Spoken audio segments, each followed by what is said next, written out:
This is the serology side of the lab, and also kind of our office space.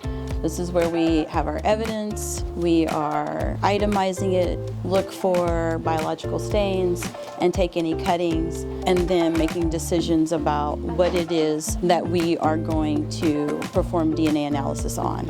This right here is our larger processing room. This is where we would go if we have large items of evidence. If we have clothing or bedding, then we can come here. We also have a crime scope to help do that kind of search and look for those stains.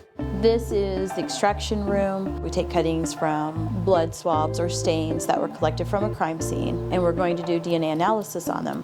Then we start here, and what we're trying to do is take that sample, that blood cutting, try to remove all of the cells from it and break those cells open, release the DNA. So this is an extraction robot. So when we first started, we had to do everything manually, but now this robot does a lot of it for us. Once we break open those cells and release that DNA, we want that DNA to be as clean as possible because that could keep us from getting a profile. So after we extract, then we would come in here and use this liquid handling robot. It's taking each one of those individual samples and putting them in the wells on a teeny tiny plate. You're just trying to see, do we have DNA and do we have enough to get a profile? So when we take something through the DNA process, this is what we are hoping to obtain, which is a genetic profile.